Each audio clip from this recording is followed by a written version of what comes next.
And welcome back to another episode of TED Talk Stamps. Today I'm having another Zoom chat. This time it's with a U.S. classics expert, Scott Payton. And I call him an expert because he mentored under the late Bill Weiss. And he's recently written a book, and I'll let him tell you all about that. But anyways, here is Scott Payton. So tell us a little bit about your philatelic background, how you started and how you met Bill Weiss and so on and so forth. Thanks, Ted. Well, actually, the book's not done yet. I'm still in the process of writing that book. It was actually started with myself and Bill back in 2015. Oh, sorry, actually, even before that. I think we started writing it around 2013, but unfortunately, Bill passed away in 2015, and we didn't get a chance to finish it while he was still alive. And I promised him that I would finish it, but I was kind of unable to touch it for a while after his passing, and recently sort of picked things back up again about a year ago, and continuing to progress it. And we I actually just recently settled on a title as well too, after a long search for a title for the book and a lot of help and input from people from hip stamp forums and other friends. But I think I finally settled on the title, expertising for everyone.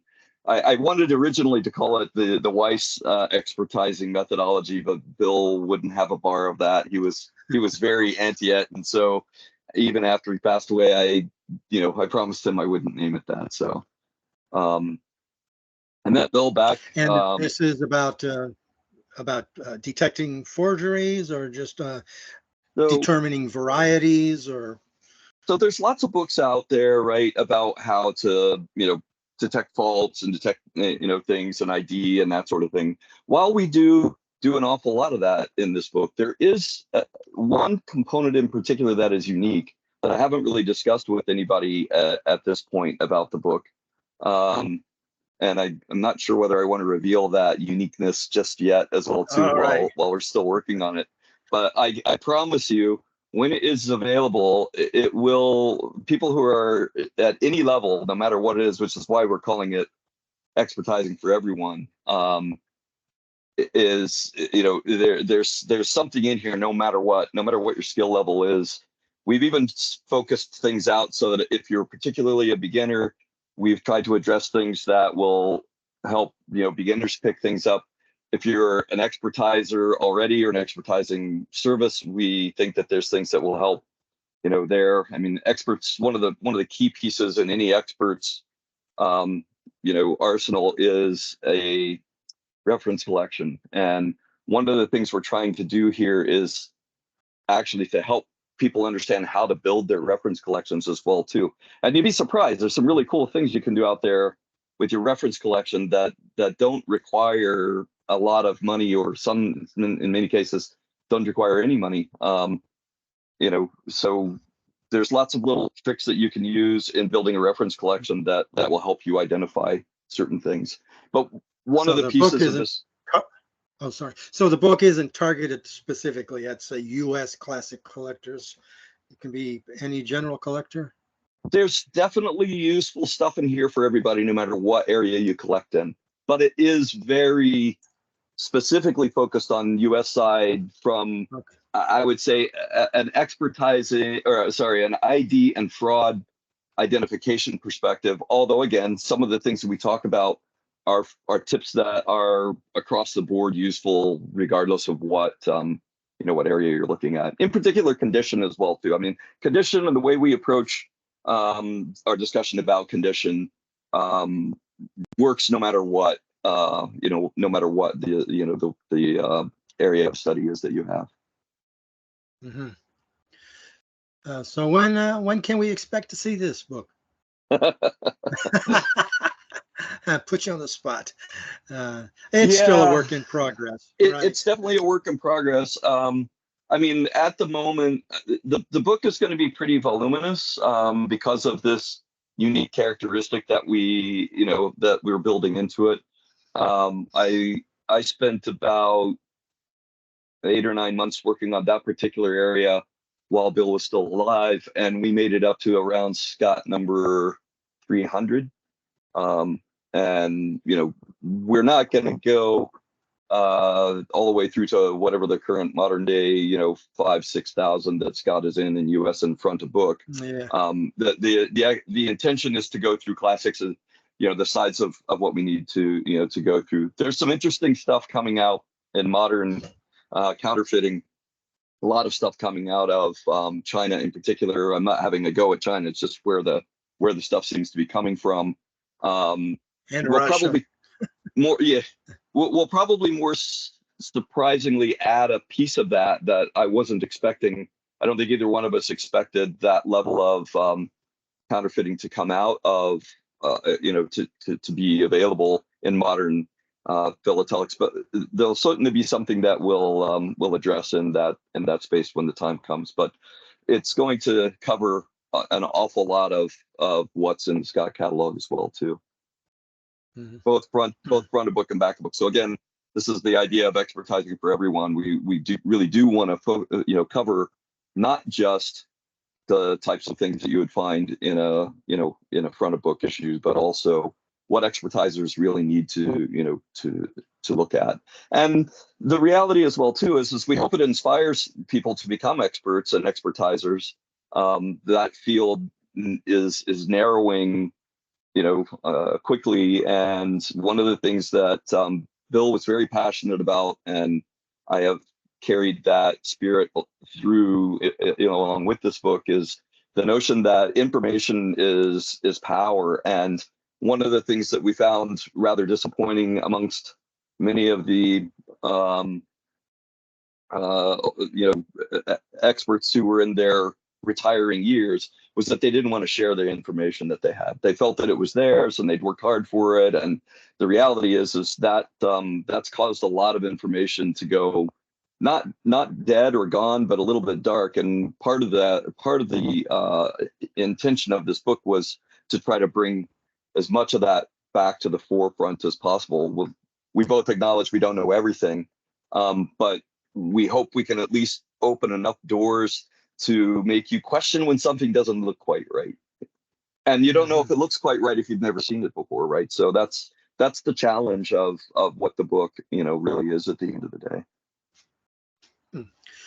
So do you have any Danes to start your own expertising service someday? Well, interesting you had asked that question. We've actually been expertising for quite a long time. Before Bill passed away, I had made arrangements with him to acquire his reference collection. I worked closely with Bill and did a lot of expertising. That his name was always on the cert, and he always had the last call of it. So I don't want anybody to freak out over any certs that were issued by Bill. But I spent a lot of time working with him, in his house in Pennsylvania, working through material. And as he taught me, he would give me stuff and then say, "What is this?" Literally, just like stuff would come in, we'd open the mail together, and he'd hand me a bunch of stuff and say, "Go figure out what do you think you've got here?" And I would come back, similar to the way, if you look at the way APS does their expertising. There's sort of a trifold. I probably have one around here somewhere, but there's sort of a trifold instruction, and each expert looked at it and makes their notes about it and makes their determinations, and then it goes to the next one and they do their observations. Mm-hmm. We did something similar to that, and so what he was doing for me really was testing. Are you catching everything or not, right? And are you IDing this properly? Are you catching the faults? Are you discovering what needs to go on to the expertiser's, cert, and teaching me the language of cert as well too. And then I would give him that, and then he would look over what I have, and he either blessed it or he found something that I missed, which, in fairness, didn't happen very often. So, but occasionally, no matter how good you are, extra pairs of eyes are always good.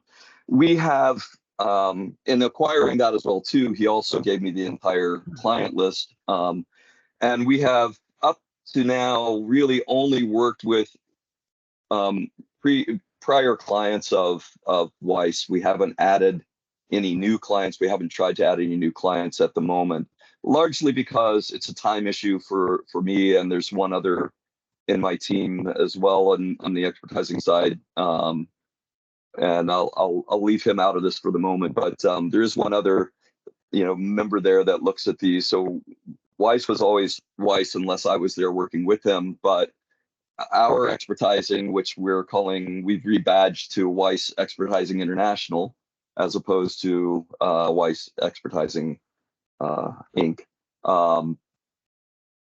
We badged our certs that way, and it's easy to tell. Although our certs look extremely similar because we picked up that same notion. We have a story on the back of ours that tells the story about sort of the journey of Weiss Expertising International and the relationship with Bill and the acquisition of the reference collection. Mm-hmm. Now, do you have any opinions on existing expertising services? Like, are there any that are better than the others? I'll tell you, without naming names, I know there's one that gets. Let me answer this question in a slightly different matter. And one of the things that I will say is and all of them will acknowledge this. No one is perfect.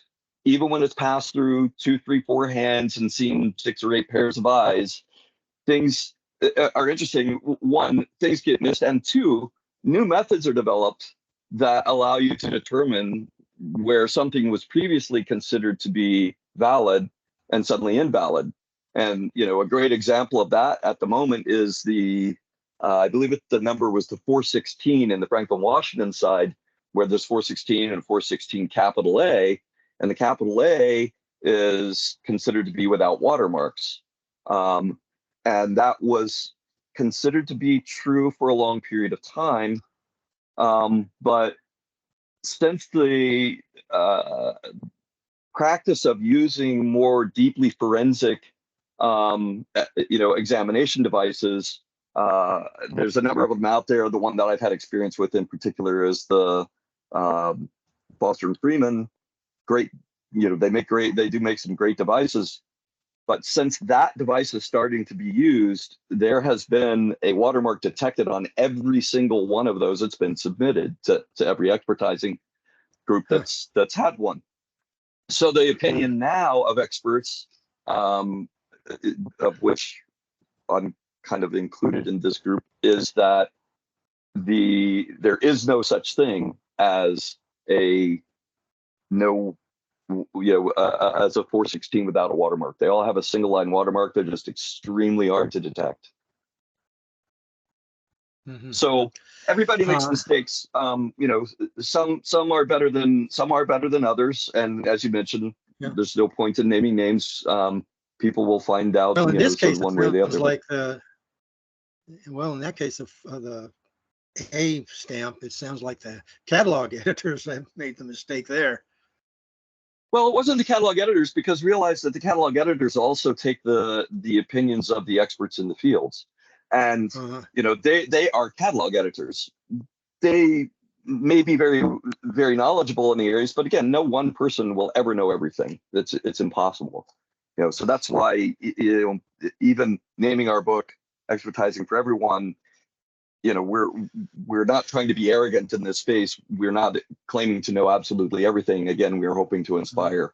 And one of the things that is included in this book is a rather exhaustive list of sources to go to try, to determine, where the best information is available at any given moment. Because like this issue and other issues, things progress.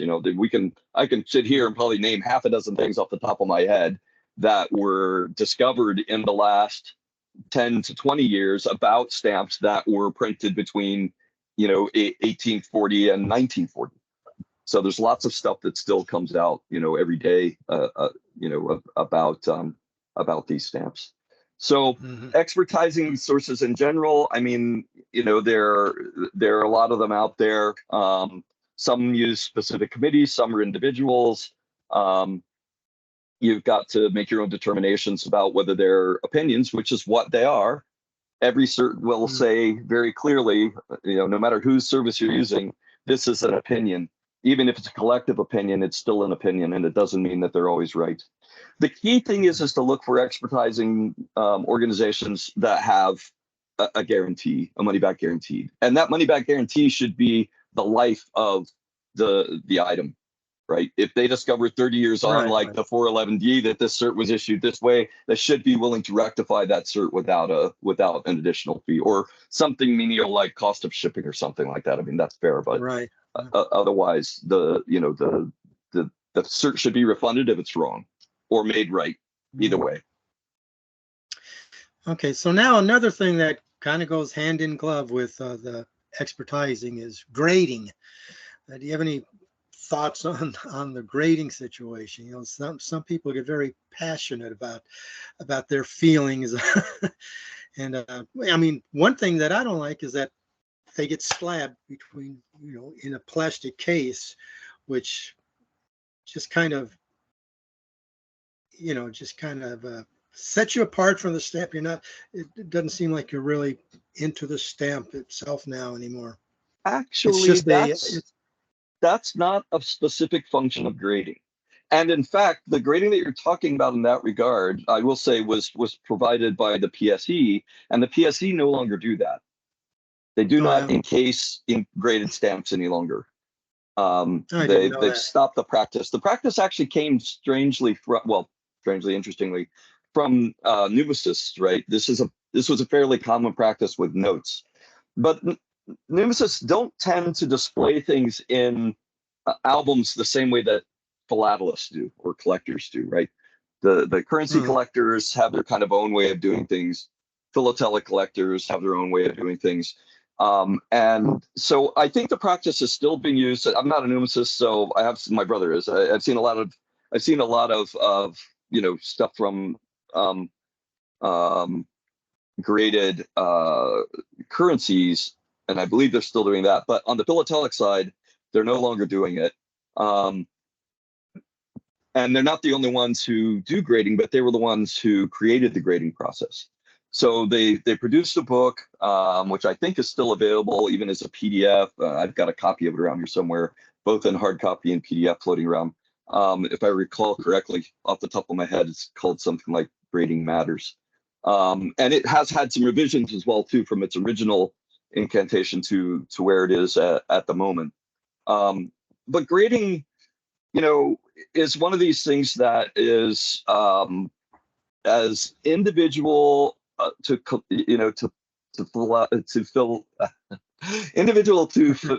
I still can't say it. To philately, I gotta stop drinking the whiskey, I guess.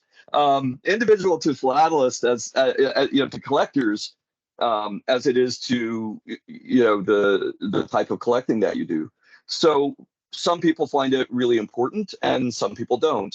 I would say if your goal specifically, and I have this conversation with people all the time, that are seeking my advice on collections. They ask me, should I do this? Should I do that?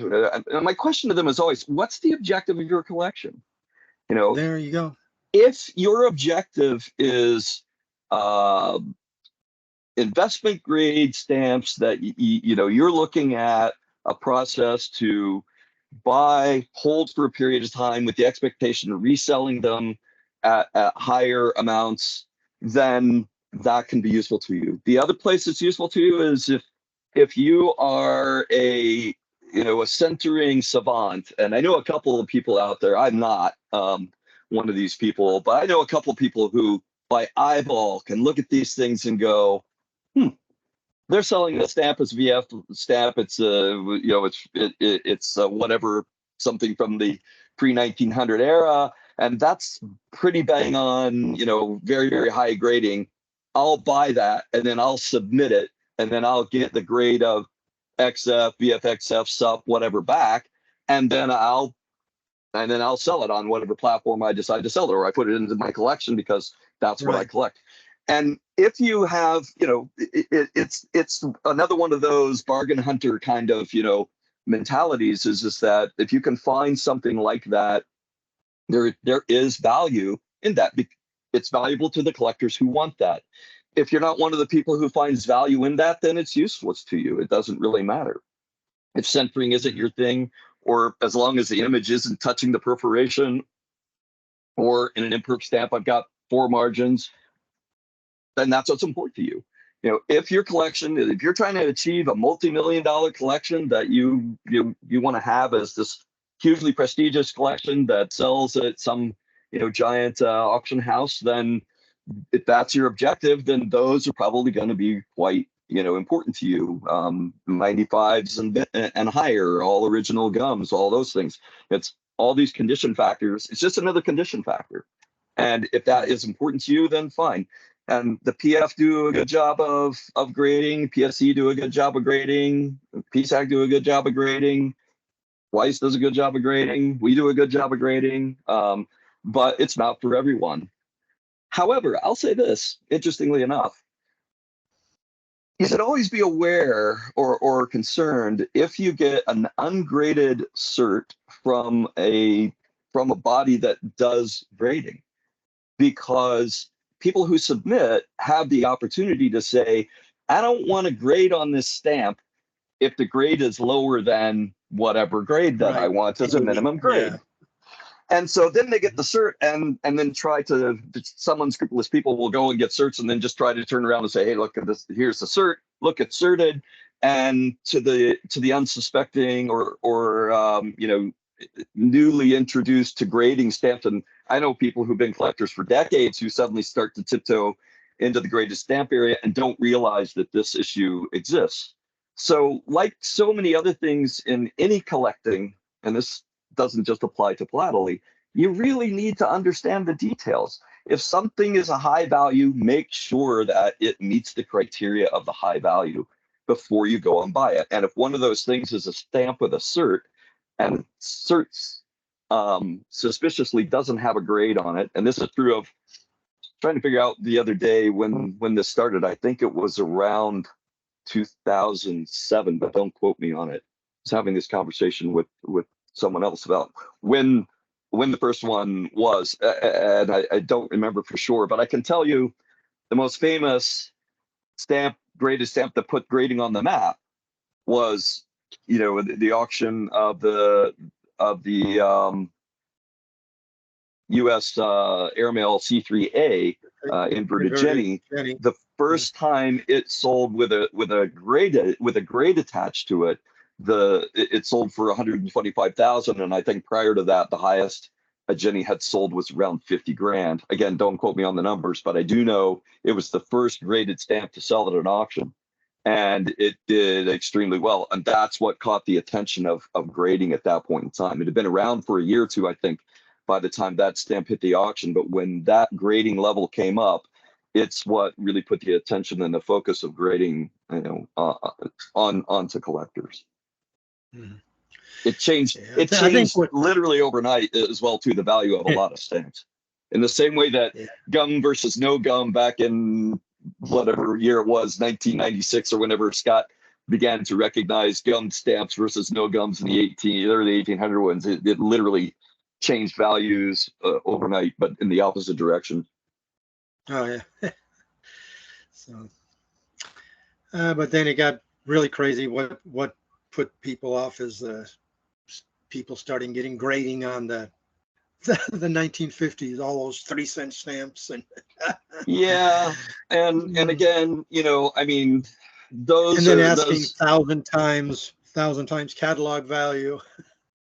I haven't seen 1,000 times catalogs. I'm not saying that somebody doesn't ask that, but be aware of the other side of that coin as well too, right? It's not just about the people who are out doing that, and I do see the $1.25 stamps, being asked for 15, 20, maybe as much as $100 for something that does, specifically and genuinely have a grade of 100 or 100J or something like that.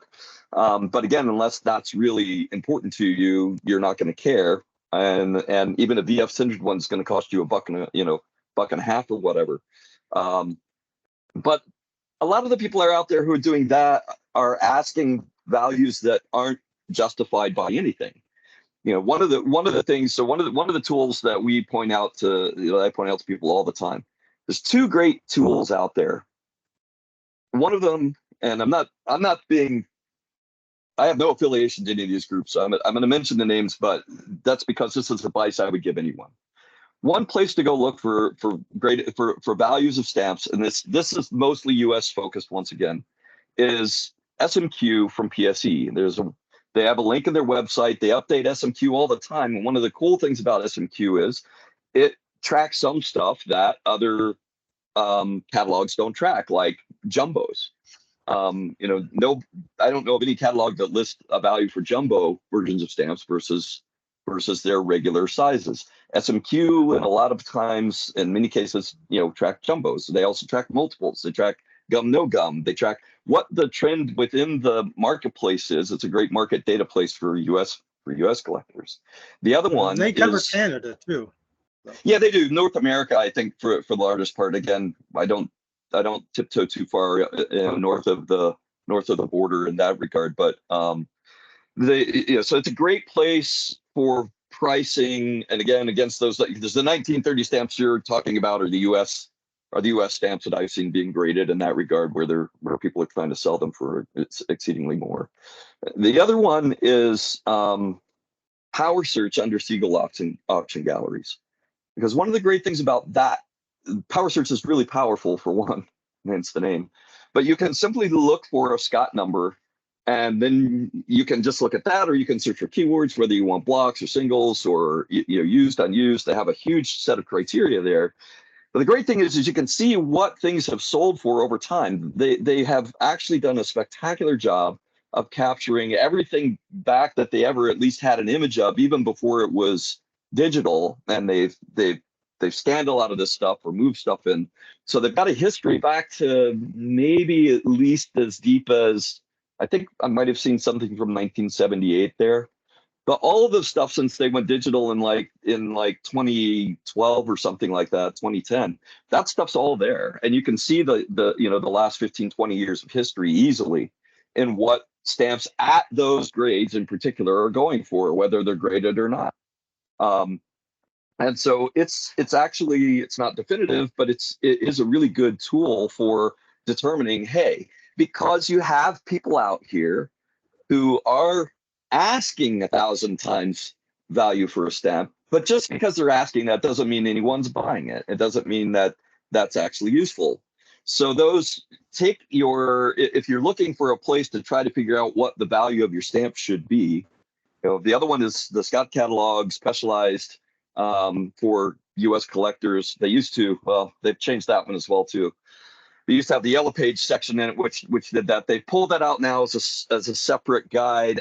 I can't say I'm a big fan of doing that, but the reality is there is a good guide to the value of stamps by their centering, and by extension, that's is to some degree a grade, or the graded value of the stamp. Let me make clear to the viewers, the yellow pages he's talking about was a section of the Scott catalog, which instead of giving one value for very fine, it broke out the different values for fine, FVF, very fine, extra fine, superb. So what they're doing now, and if you see, what they're doing now is they put it into this little, those yellow pages are now into an annual guide. This is one I have from 2022. Now they're doing it every year this way, so that if all you care about are these pricings, and hopefully I'm not, going to get crucified for any copyrights or anything like that. Just trying to show, essentially it's just listings of very good, fine, very fine, VFXF, XF, XF, SUP, and SUP for issues up to around, I want to say, well, they pick and choose a little bit. They jump around a little bit with the, but in general up to around 1930. They do some Kansas, Nebraska overprint stuff, and they jump a few others. And then they do the general backup book, airmail, special delivery, postage due, newspaper, an official. I think that's it there. They don't get into the more nuanced revenues and tax sections in this guide. At any rate, the place to look for is somebody being a complete lunatic? And if they are, just, if you're looking to buy, just move on. Are you familiar with Noble Spirits project on eBay, the Stamp Market Index, where they are compiling, the numbers from every sale from however far back it goes? Yeah, Michael Cortese and I've had conversations around that one in the past as well too. And there's a number of things.